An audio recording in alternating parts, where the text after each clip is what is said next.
Okay, now we're going to talk about some Aileron Tic-Tocs this time instead of the elevator. So remember with the elevator, we had the up-down stick motion thing going like this. Now for the Aileron Tic-Tocs, we're going to do the same thing with the left stick, but then the right stick's going to be going left and right instead of up and down. And again, you want to be doing more of this with the right stick and then just adding a little bit of pitch with the left stick just to keep yourself from bogging down. And then you're also going to be doing some corrections on the elevator and on the rudder in the meantime. Just small inputs to correct, like a little bit here and a little bit there, here and there, up and down. But the general motion is going to be the same while you're doing this. Okay, so we'll come up here and do some demonstrations. They might not be the most beautiful Tic-Toc demonstrations here for you,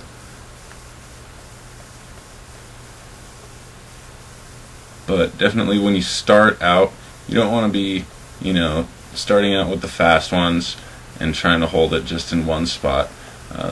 It's the kind of sort of thing that you want to work up to, is to where you can get them more comfortable and more fluid as you're flying around, and you can work them in. But just start out doing slow ones, do this side in, hover, correct yourself, come back over, and just do an aileron roll over to your other side and hover. And this is the way to do it. A lot of people will do their first Tic-Tocs starting out tail in, so they'll do this. And if you need to do that to get the feel for it initially, then that's probably a good way to start out. When you're flying though, it's always good to know how to do Tic-Tocs like this, because once you can get nose in and tail in and side in, and those all looking good, then you can just kind of move around as you're doing your Tic-Tocs. But just start with some big ones, autocorrect, or not autocorrect, but correct yourself, just to these different side in orientations. Start out with some big ones, a little closer, and then start getting to where you can link the big ones together and try to make them a little bit more fluid, like this. I like to go at least 45-degree angle over. I think it makes the Tic-Toc look a little bit better, and it also helps keep it stable, because sometimes people go like something over here, say like 10 degrees this way and then 50 degrees this way, and their Tic-Tocs will look like this uneven, just kind of like it's a weird little pitch. So you want to try to make them even and level. So a good way to do that, start with your big ones and then start working with getting them in nice and tight. If your tail goes up, it's hard to kind of do this in slow motion with a demonstration. But if your tail goes up, be sure to add a little bit of rudder to correct it if you have to. See how the tail can move around while you're flying, or some people will intentionally move this tail around and stir the sticks, but I'm not too good at that. Just get that and then work on the other side. Same thing. I'll bring it in a little bit here.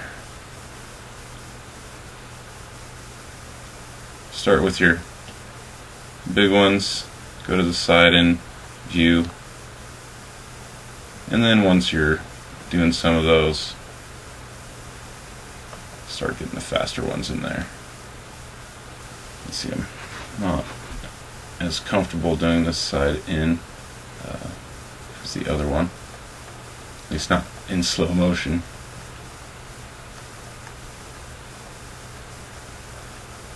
That's basically the concept. And then you can start, once you're comfortable, maybe you can just get to a point where you can do one side and then flip it over and do the other side, and then flip it over and do the other side, flip it over and do the other side, just as a way to get in and out of the two different Aileron Tic-Toc orientations. And then maybe toss in a little bit of elevator Tic-Toc just to get yourself out of there. Later we'll talk about that nose down Tic-Toc and moving on to 4-point Tic-Tocs in general.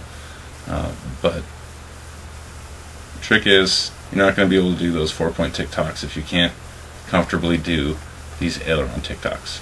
So yeah, get pretty far out, start with the tail towards you just to get the feel for it, and then start trying to move it so that you can get the side in. And remember, not too much pitch and work on the left stick, but most of it will be working with the right stick here. Okay?